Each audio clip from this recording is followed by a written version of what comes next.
Bonjour Daniel. Vous êtes le vice-président de l'Association nationale de l'âne et du mulet corse, c'est bien ça? C'est ça. Mais vous avez une autre casquette, vous êtes le gérant de Balagnane et on va y revenir dans quelques instants. Alors, dites-nous d'abord comment s'est créée cette association? Cette association elle a été créée en octobre 2015. Elle a pris la suite des anciennes associations qui étaient Izulan et Aruncad. Elles se sont arrêtées complètement? Elles sont en sommeil. Mais si vous voulez, ce sont eux qui ont entamé les premières démarches pour la reconnaissance de l'âne. Et suite à différents petits problèmes internes, elles se sont mises en sommeil. Et nous avons pris la suite il y a pratiquement 1 an et demi. C'est comme ça donc qu'a germé l'idée finalement, en se disant les autres associations sont en sommeil, nous il faut qu'on... Elle a germé aussi parce qu'on est des professionnels de la randonnée en âne. Et déjà, on s'est regroupés, sur la Corse en tout, on est 5 professionnels. Déjà, à nous 5, déjà, on était représentatifs, je dirais, au niveau géographique de la Corse. Vous êtes un petit peu dispatchés dans la Corse On est ou dispatchés, tous localisés au même ça part de endroit? l'Altaroc, la côte orientale, et jusqu'à la Balagne et le Niolu. Et si vous voulez, notre intérêt commun, c'était de valoriser l'âne. L'âne qui fait partie de notre patrimoine. Tout à fait. Alors, Olivier, dans le bureau, vous êtes le vice-président. Qui en est le président? C'est mon ami Eugène Tramine. On l'appelle le Papa Noël de l'âne. Si vous voyez Papa Noël, c'est lui, version âne. C'est un passionné. Et alors, il est déguisé en Papa Noël toute l'année? il lui manque juste la robe rouge et c'est Papa Noël. Il a la barbe d'origine et les cheveux pareil. Et non, mais c'est vrai, on est des passionnés et nous avons entamé ces démarches parce qu'on s'est aperçu que en Corse, quand les gens y viennent, ils ne parlent que de saucissons d'âne, alors que notre animal mérite mieux que ça. Donc, ça nous a porté plus préjudice qu'autre chose, cette histoire de saucisson. Et comme je vous disais, le fait que l'âne faisait partie du patrimoine, c'était le moyen de locomotion dans les temps. Donc nous, on n'a fait que copier ce qu'avait fait le cheval corse, c'est-à-dire entamer les démarches pour la reconnaissance. On va y revenir dans quelques instants, mais maintenant, on va arriver à faire connaître aussi, je pense que c'est de votre passion qu'a découlé cette activité, c'est votre structure. Vous avez une petite ferme, Oui. Et il y a des ânes, bien évidemment. Vous en avez combien? Alors, c'est une ferme que je gère avec ma femme. On est l'endroit de Corse où il y a le plus d'ânes, on a 45 ânes. Hormis les ânes, il y a d'autres animaux où on propose des visites à la ferme. Et parmi les autres animaux, vous avez aussi des lamas, vous avez des cochons, des chèvres, des poules, alpagas, je ne sais plus, lapins. Enfin, il y a tellement d'animaux que les enfants sont émerveillés quand ils viennent. Alors, on va connaître tout ce que vous proposez dans cette ferme, mais est-ce que pour vous, vous avez cité tous ces animaux, est-ce que c'est l'âne qui est, on va dire, l'animal emblématique en Corse? Déjà, pour moi, pour la ferme, déjà, c'est ma passion, l'âne. Mais au niveau de la Corse, c'est l'animal le plus emblématique de l'île. Ce n'est pas le mouflon, ce n'est pas la chèvre, ce n'est pas le cochon, c'est l'âne. Tous les ans, en Corse, il se vend des milliers de peluches en âne, des t-shirts, des cartes postales. Donc, quand les gens ils veulent identifier la Corse, ils pensent à l'âne, tout simplement. Et quoi qu'on en dise, je ne pense pas que vous allez me contredire, l'âne n'est pas un animal bête, c'est un animal très intelligent. Déjà, on se réfère, c'est vrai, à l'école, il y a des années, tu mettras un bonnet d'âne si tu travailles mal, mais la petite histoire, vous ne la connaissez pas de ça? Non, je voudrais bien la connaître. Alors, la petite histoire à l'origine, c'était de mettre le bonnet d'âne au cancre pour lui transmettre l'intelligence de l'âne. Parce que l'âne, il réfléchit. Quand il met un pied dans un sentier, il fait attention. Donc, il ne va jamais tout droit dans un sentier. Et puis, il est prudent. Voilà. Donc, c'était pour transmettre au cancre le sens de la réflexion de l'âne. Et à la fin, c'est devenu, tu as un âne, tu as un bonnet d'âne. Et des gens m'ont dit, des grands spécialistes, ils m'ont dit, si on te traite d'âne, tu les remercies, parce qu'ils ne savent pas de quoi ils parlent. Voilà, comme ça c'est bien rétabli. Ah oui. Alors, l'âne a des défauts, des qualités, comme tous les animaux. Alors, vous qui les connaissez bien, quels sont ses défauts et ses qualités? Déjà, l'être humain, avec l'âne, il faut qu'il soit patient. L'âne ne se dresse pas, il s'éduque. L'âne a, on va dire, à l'âge mental d'un enfant de 6 ans. Un âne, Et il reste avec cet âge-là. ah oui, il ne bougera pas. Par contre, bon, je peux vous dire que parmi les ânes, bon, c'est vrai qu'il y a des leaders, il y en a qui sont dominants, mais par contre, il y en a qui sont plus intelligents que d'autres. J'en ai un, je vous prends le cas de César. Vous avez chez moi l'âne le plus connu de France, il s'appelle César. Il a fait Calvi on the Rock, il joue dans une série TV avec Darmon, et il a fait la pub pour une bière connue, un bière mexicain. Donc, et le fait qu'il soit connu, les gens, quand ils viennent, ils veulent tous vous monter sur César. Le problème, j'ai que César. Donc, il a fallu que je fasse des clones. Maintenant, il y a 5 Césars. Ils se ressemblent. Donc, le problème, il est là. Il faut que satisfaire tout le monde. Et César, il a la particularité, quand vous arrivez, vous lui dites bonjour, il vous sourit, il vous montre ses dents. Alors, tous les matins, c'est... Ah non, mais il est là, il vous dit bonjour. Tu dis, César, dis bonjour. Et il salue tout le monde en montrant ses dents. Et l'été, quand je vais... Il y a un blanchiment à faire oui, ou... non, des tartrages peut-être. Oui. C'est quoi, la Karcher, vu la dentition? Les dents, elles sont marrons. Et l'été, quand je vais faire de la promotion dans des centres de vacances, et on est plusieurs prestataires, et les gens, si vous voulez, ils expliquent leurs activités. Moi, je n'explique rien. Avec César, on monte sur scène. Je dis, bon, César, dis bonjour à tout le monde. Et le fait qu'ils disent bonjour à tout le monde, c'est comme du cinéma, et tout le monde veut venir faire des balades à dos d'âne. Ça vaut tous les discours. C'est bien, finalement. Ah oui. Olivier, combien d'années vit un âne? Quelle espérance de vie là? Un âne, s'il n'a pas de soucis, il vit plus de 40 ans. Moi, j'ai déjà, ne serait-ce qu'au village, moi j'ai 50 ans, j'ai connu un âne tout le temps, et c'était l'âne d'un voisin. Et moi, j'en ai vendu un il y a un an, à Rivabé, là, sur la côte orientale. Il avait 44 ans avec les papiers. Et c'était le chef du troupeau. C'est-à-dire que c'était le dominant, personne ne mangeait dans sa mangeoire. Hein. Il était respecté. Et là, bon, il était un peu sur le déclin. Je l'ai vendu, il est dans une réserve en liberté. Bon, je ne dis pas qu'il va vivre 50 ans, mais déjà 40 ans, c'est beau. Ah oui, en effet. À l'inverse d'un cheval, un cheval à 20 ans, il est vieux. Et il faudrait dire aux téléspectateurs que quand on vous dit qu'un âne est vieux à 15 ans, c'est pas vrai. Il est ado encore. Hein. Donc vous imaginez, vous avez encore...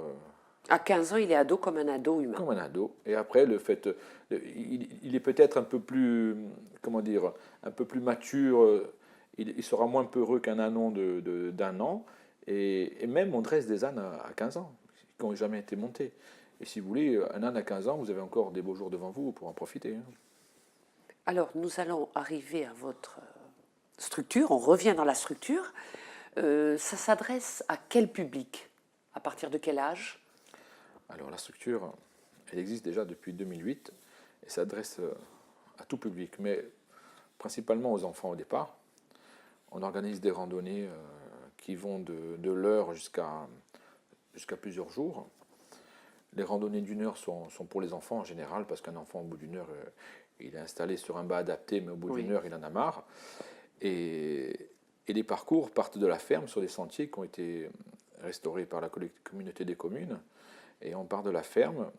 Pour une heure, on arrive à peu près jusqu'à la rivière. Et ensuite, ça s'allonge de plus en plus. On va à Sainte-Antonine, on va à Pigne.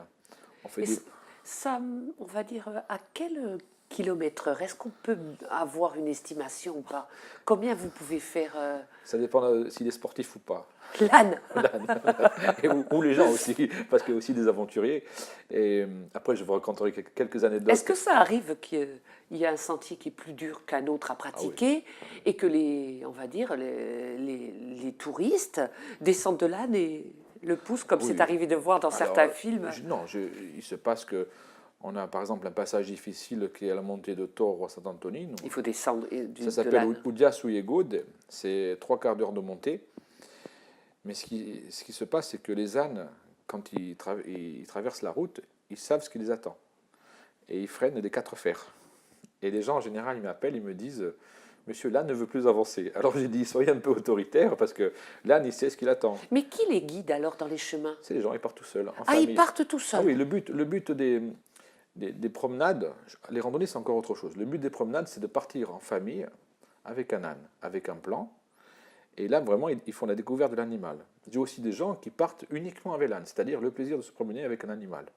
Ah, d'accord. Voilà. Ça, c'est juste les promenades en balade. Après, on a une autre activité, c'est les randonnées sur plusieurs jours. Et là, c'est moi qui accompagne. on fait par exemple la traversée du désert. On part d'Ostricogne jusqu'à Guignes, où on dort dans les paillets, et on revient à Ostricogne. Ça aussi, ça se fait au printemps et à l'automne. L'été, je ne le fais pas, parce qu'il fait vraiment trop chaud. Et maintenant, pour 2017, on va mettre au point des promenades, enfin, surtout des randonnées, sur 3 et 4 jours.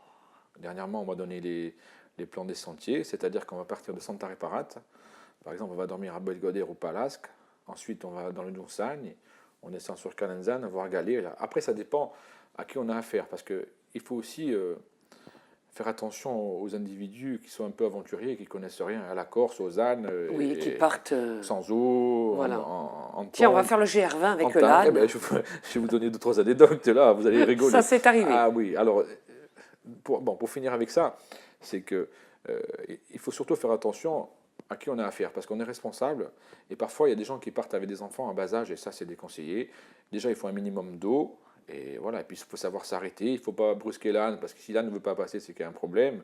Oui, ça, il faut être assez prudent. Et donc, ils ont des consignes de sécurité à respecter. Et justement, les personnes qui décident de faire la promenade à dos d'âne, vous venez de le souligner, ont besoin d'eau. Mais l'âne, lui, est-ce qu'il a le... Moi, je calcule les parcours en fonction de là où ils peuvent s'abreuvoir et là où ils peuvent manger. Par exemple, quand ils partent sur les agréates, je sais qu'à Guignes, où il y a une source naturelle d'eau douce qui sort sur le rivage. Donc là, je sais que je pourrais faire le plein. D'accord. Et bon, la nourriture, on l'apporte nous. Si c'est au printemps, il n'y a pas de problème. Il y a déjà il y a de l'air. Et ici, sur les petits sentiers, Voilà, ils n'ont pas besoin. besoin. Avant de partir, ils sont bien rassasiés. Ah, Ils d'accord. sont entraînés. Ils ont un aliment spécial sportif, Oui, énergisant. énergisant. On dirait comme à Vincennes pour les chevaux de course. Alors, Olivier, quelle est l'origine de l'âne? Alors, l'âne, c'est le cousin du zèbre. L'âne est originaire d'Éthiopie. D'où ces fameuses zébrures qui restent encore avec la croix de Saint-André ou de Saint-Jacques, suivant les régions. Et donc, ça, c'est l'âne gris. Et l'âne brun serait originaire d'Asie. Et tout doucement, avec les caravanes dans le désert, tout ça, ils sont remontés vers le bassin méditerranéen. Et tout le bassin méditerranéen, le berceau de l'humanité, on va dire, c'était le moyen de locomotion. C'était la voiture du pauvre. C'est vrai que ça... Et puis, ça porte des lourdes charges aussi. Hein. Moi, un âne, chez moi, il peut porter déjà à moi. C'est pas On mal. ne dira pas le poids. Non, Hein. voilà. Non, mais sinon, un âne, il vous porte un âne de... J'ai vermifugé des ânes l'autre jour, j'ai refait tous les poids. Un âne de 200 kg, il vous porte 150 kg. Et en Corse, combien on en a à peu près? On a un problème en Corse pour connaître le cheptel. C'est-à-dire que beaucoup d'ânes ne sont pas identifiés, alors que c'est la loi. Donc, identifiés, on doit en avoir 500. Comment on doit identifier un âne quand on est possesseur d'un âne? C'est la loi. C'est comme les chiens et les chats.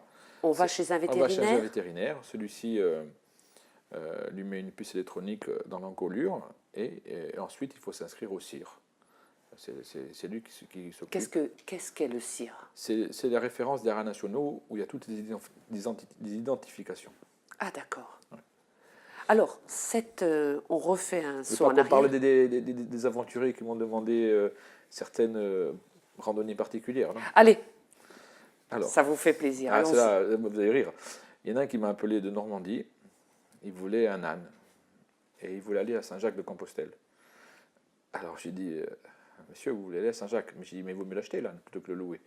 Il m'a dit, non, je veux un âne corse dressé. J'ai dit, alors vous allez venir en Corse, prendre un âne, et ensuite vous allez en Normandie pour aller à Saint-Jacques. Ça, c'est le premier. Et le deuxième, quand ils débarquaient le Rousse au bateau, ils veulent faire le tour de Corse. En âne. Mais c'est pas des vélos. Oui, ça c'est sûr. Et à un moment, Monter le Tidi, mais avec et à un moment, il faut l'âne. le nourrir ou le faire Oui. boire, pareil. Et le dernier, c'était il y a une semaine. Il y a un gars qui m'a appelé. C'était un Canadien qui voulait faire le GR20 en plein hiver avec un âne. D'ailleurs, il m'a invité à venir avec lui, il me payait. J'ai dit non, mais l'hiver, monsieur, je préfère être au coin du feu. Et il ne savait pas d'où il allait partir, où il devait aller. Ah, comme ça, c'était à l'aventure. Il était peut-être habitué aux chiens de traîneau, mais je dis que oui, les Zoumir, ils n'aiment pas les montagnes. C'est pas des huskies. Donc j'ai dit, monsieur, vous savez ce que vous allez faire? Je dis, restez sur la côte, allez pêcher les oursins. J'ai laissé oublier la montagne et les ânes. Voilà, donc c'est-à-dire que tous les ans, j'ai des demandes un peu excentriques. Bon, ça Il me faudrait fait... les noter, ça ferait... je vais faire, le jour où j'écris mes mémoires, un recueil il n'y a sur... pas que Stevenson qui va parler des promenades en âne. Alors, donc, on revient à l'association. Dans vos principales missions, vous revendiquez, on va dire, la reconnaissance de l'âne corse. Ah, c'est le but ultime. Si vous voulez, avec l'aide du Conseil du Cheval et des financements de l'ODARC, on a pris un cabinet d'experts qui vient 2 fois par an. Et si vous voulez, ces gens-là, c'est des spécialistes qui ont déjà reconnu d'autres races d'ânes et de chevaux. Et on fait le tour de Corse afin on va dire, d'identifier les ânes qui seraient susceptibles de rentrer dans le standard. Et là, on s'est aperçu, cette année c'était la 4e ou 5e fois, on s'est aperçu qu'il va ressortir un standard qui sera défini au mois de janvier. Et ce standard-là va nous permettre donc de définir la couleur de la robe, le garrot, les mensurations, les cuisses. Enfin, c'est très technique, mais surtout, pour celui qui n'est pas habitué, c'est surtout la couleur de la robe et l'aspect visuel qui est intéressant.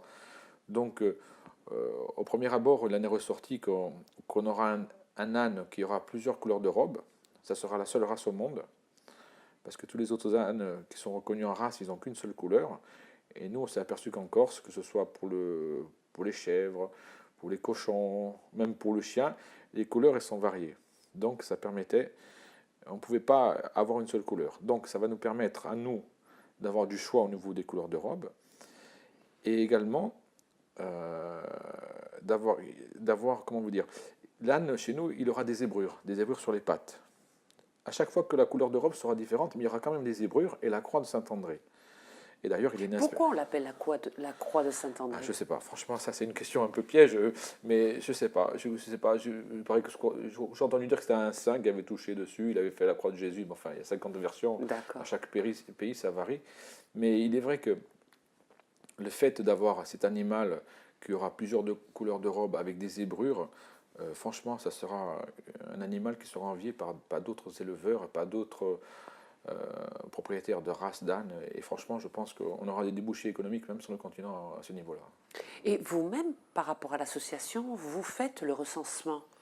Non, moi, si vous voulez, j'ai déjà mon métier. C'est ces gens-là qui sont payés pour faire le recensement. Nous, si vous voulez, on fait une prévisite. Parce que si on a des doutes, mais il y a des gens, des ânes trop grands par exemple, ou trop poilus, ne rentrent pas dans le cadre de notre standard. Donc on est obligé de, pour ne pas perdre trop de temps, on est obligé de faire une prévisite, nous. Mais c'est votre association qui invite, enfin qui fait venir les Ah oui. spécialistes? Ah oui. Mais on est aidé aussi, comme je vous disais, par la région, parce que l'intérêt, c'est de valoriser le patrimoine animal de la Corse. Donc on est aidé aussi par des bénévoles, même s'ils ne font pas partie de l'association, il y a des gens qui sont vraiment intéressés par l'âne et on a souvent des coups de fil pour nous renseigner sur des ânes. Quel est le profil de l'âne corse? Est-ce qu'il a une spécificité? C'est un âne moyen de taille, il fait entre 1,10 m et 1,15 m au garrot. Comme je vous ai dit, si un jour vous prenez un sentier avec un âne grand, vous allez comprendre. Vous prenez toutes les branches dans la figure. Là, vous allez dire, il ne faut pas des ânes du Poitou ici, il faut des petits ânes. Après, c'est qu'il est petit et trapu, habitué au relief. Il a des petits sabots, inversement aux chevaux. Les chevaux, ils ont des gros sabots. Lui, il a des petits sabots pour pouvoir bien passer entre les pierres. Entre les pierres et tout, voilà, c'est ça. Et puis, ce que j'ai oublié de vous dire, parmi ces couleurs de robe d'âne, on a un âne qui sera unique aussi en Corse. Sur le continent, on appelle ça des ânes bouchards. Quand vous voyez un âne, habituellement, vous voyez, il a un nez blanc. Ça s'appelle un nez de biche. Et nous, on a des ânes qui ont des nez noirs. Ça s'appelle en français des ânes bouchards. Et en Corse, c'est des ânes maurés. Tête de maure, maure, et mort. Et si vous voulez, ça aussi, quand vous le voyez, ça ressemble à des mulets. Et rien qu'à les voir, visuellement, je vous assure, c'est un plaisir. Si on est passionné d'animaux, d'équidés, c'est vraiment un plaisir à voir. Mais il y a quelques années, je trouve qu'on voyait plus d'ânes avec une robe grise. Et oui. Maintenant, il y en a de plus en plus noirs. À l'origine, l'âne corse, il était gris. Il ne faut pas se le cacher. Mais on a un souci avec ces histoires de saucissons dans la fin des années 50. Il n'y a pas eu de la teinture. Non, mais je vais vous expliquer. Il y a beaucoup d'ânes qui ont été exportés vers le continent, en général en Provence, vers Arles, où ils ont fait beaucoup de saucissons. Ce qui fait que des individus insulaires, au niveau des ânes, ont été en Provence, et ça a augmenté leur cheptel. L'âne de Provence a été reconnu, mais si c'est nous qui le disons, mais on n'a pas peur de le dire, il a été fait avec l'âne corse. Et nous, on a un problème, si vous voulez, au niveau national. On ne peut pas avoir deux races différentes identiques. C'est-à-dire l'âne de Provence, gris avec la croix, Et le même en et le même en Corse. Corse. En Donc, Corse. ça ne veut rien dire. Donc, c'est pour ça que nous, on a ces petites différences au niveau des couleurs de robe et au niveau des zébrures. Mais à l'origine, l'âne corse, il est gris. Et au début du XXe siècle, pour la traction animale, pour les travaux dans les champs, on a fait venir des ânes du Poitou, des ânes des Pyrénées, pour pouvoir faire des travaux de trait, c'est-à-dire labourer, tout ça. C'est pour ça qu'après, il y a eu des ânes marrons, tout simplement. Et après, Il y a eu un croisement il y a un aussi croisement. entre... Et après, vous avez des ânes gris et marrons, c'est le mélange des deux. Voilà. Ah, c'est pour ça. Alors, Olivier, si l'âne corse est reconnu, est-ce qu'on peut dire qu'il pourrait y avoir un atout économique pour la Corse? Ne serait-ce qu'on va dire, les femmes connaissent les produits cosmétiques qui sont à base de lait d'ânesse. Donc, quel impact ça aurait? Déjà, moi, je suis le précurseur du lait d'ânesse en Corse, c'est-à-dire que ça fait 1 mois et demi que je traite des ânesses et je produis du lait d'ânesse pour vendre à des gens qui fabriquent des cosmétiques. Bon, ça, c'est déjà la partie lait. Est-ce que c'est fabriqué sur la Corse ou le lait est exporté? Généralement, il y en a qui le font ici, mais pour certains produits, c'est pas mon métier, mais j'ai eu dire qu'ils envoient ça dans des laboratoires sur le continent et ça serait tout fait là-bas. Mais le savon lui-même est fait ici. Il y a des gens qui le font ici. Mais après, certains produits qui demandent une infrastructure particulière, ils sont obligés, c'est centralisé, que ce soit même en France, il y a 2 ou 3 sites où ils produisent de tout. Mais les vertus du lait d'ânesse, elles ne datent pas de maintenant. Ça date de Cléopâtre, qui prenait des bains de lait d'ânesse. Il avait 200 ânesses à sa disposition. Oui, il y avait de quoi prendre des bains, là. Alors, une ânesse, elle fait 1 litre par jour. 1 litre par jour. 1 litre par jour. Donc, et puis les vertus du lait d'ânesse, pour la peau, elles sont miraculeuses. Des gens qui souffrent de psoriasis, par exemple, vous mettez un peu de lait d'ânesse, au bout de 3 jours, ça passe. Ça vaut tous les médicaments. Vous avez déjà essayé, si vous aviez des petits soucis Oui, moi j'en mets tous les matins pour ma peau. Non, blague à part, dans ma famille, il y a un oncle, un frère à mon père, ma grand-mère elle n'avait pas de lait, il a été élevé au lait d'ânesse. C'est le lait qui ressemble le plus au lait de la femme. Et franchement, c'était pendant la guerre, c'est ça qui l'a sauvé. Donc j'avais toujours entendu dire ça, et puis le fait que j'ai des ânes, et puis après j'ai pris contact avec des gens qui font des cosmétiques, je me suis renseigné aussi entre-temps, et on s'est aperçu que c'était une valeur ajoutée pour nous, pour notre activité. C'est-à-dire on ne fait pas que de la randonnée, on fait aussi des levages, on vend des ânes, sociabilisés, dressés, pour des particuliers, même pour des professionnels. On peut avoir un ordre d'idée. Que coûte un âne à l'achat? Est-ce qu'il y a aussi... sa valeur dépendra de l'âge qu'il a? Non. La valeur, déjà, dépend si c'est un mâle ou une femelle. D'accord. Une femelle est plus chère qu'un mâle. Bien sûr, puisqu'elle va être reproductive. Non, mais après, il y a aussi un piège, c'est que si l'âne n'est pas stérilisé, ça a un coût, une stérilisation. Une stérilisation, c'est entre 200 et 400 euros, suivant les vétérinaires. Donc, ça chiffre vite. Donc, il y a beaucoup de gens qui vendent des mâles non stérilisés. Et il faut surtout aussi qu'ils soient identifiés. Et d'où le problème. En général, vous pouvez trouver des ânes à 300 euros, pas stérilisés, pas identifiés, pas sociabilisés. Ça, c'est un problème par contre. Il faut faire attention parce qu'il y a des enfants. C'est les coups de sabot. Les coups de sabot. Et puis ça mord, non, un peu? Non, enfin, c'est comme chez tous les individus, il y a des tares ou pas. Mais le truc, c'est que les ânes, s'ils sont manipulés, s'ils ont leur papier, vous avez un prix moyen d'à peu près dans les 500-600 euros. Par contre, le jour où la race sera reconnue, il aura pris de la valeur. Je peux vous dire que je vous parlais des ânes morts et j'ai eu des gens qui sont venus, c'est un âne, un étalon qui va coûter 5000 euros. C'est déjà, oui, on se projette déjà dans l'avenir. On sait que le jour où on va aller au salon de l'agriculture, qu'on va faire défiler nos ânes, croyez-moi, on n'aura pas honte de montrer nos animaux. Et il est vrai que il faut l'avouer, c'est un but économique. À la fin, c'est pouvoir vendre des animaux qui soient inscrits au studbook. C'est des animaux qui seront sociabilisés. C'est des animaux qui travailleront, que ce soit en randonnée ou pour faire du lait. Parce que pour faire du lait, ça ne se fait pas en 5 minutes. Aller traire une ânesse, croyez-moi, c'est du sport. C'est long? C'est pas ça, c'est que c'est du sport, elle n'a pas l'habitude. Ah oui. Et c'est pas une brebis. Quand il lui donne un coup de patte, la brebis, c'est rien. Quand c'est un âne, c'est autre chose. Il faut mettre le casque. Il faut mettre le casque. Du football américain. Alors Olivier, Ma dernière question va être, est-ce que vous pensez que le chemin va être encore long pour cette reconnaissance de l'âne corse? Ah non, on a encore un an. Et sachez que là, à ce jour, il y a 6 jours, il est né une ânesse chez moi, l'ânesse représentative de la race corse. Et j'espère que vous aurez le plaisir de la voir en photo, je l'envoie à tout le monde. C'est une ânesse, donc, comme je vous disais, avec toutes les zébrures, tout ce qui va avec. Et si vous voulez, on a la chance au mois de janvier d'avoir des visiteurs, justement des représentants de toutes les races françaises et italiennes qui vont venir la voir. On dirait l'enfant Jésus, oui, comme il est. Oui. Et ça, si vous voulez, ça augure, je dirais, un avenir merveilleux parce que des passionnés comme moi, c'est vrai, ils se comptent sur les doigts d'une main, mais le fait de voir cet animal, ça va inciter d'autres personnes à venir nous aider, voire à faire des élevages. Et nous, l'intérêt, c'est pas d'être seul, hein, c'est d'être plusieurs.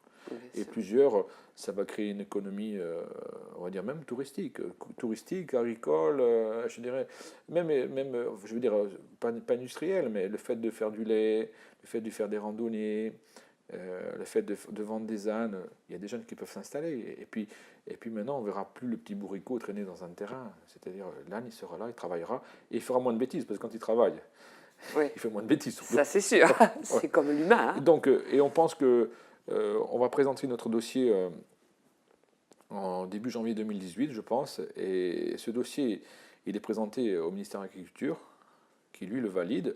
Et après, nous, on passe devant une commission où il y a tous les représentants des races françaises. Et là, il faut que tout le monde soit d'accord. Il faut l'unanimité. Et donc, il faut surtout, comme je vous disais, il ne faut pas qu'il ressemble à un autre âne qui existe déjà. Mais vu comme on est parti, il n'y a pas de souci, on va arriver à ce qu'on veut. Ben alors Olivier, ce sera l'objet d'une autre émission, Ah oui. le jour où justement l'âne corse a obtenu sa reconnaissance. On défilera sur les Champs-Élysées Voilà. quand on est à Paris. Olivier, merci d'être venu. Et quant à moi, je vous dis à une prochaine fois.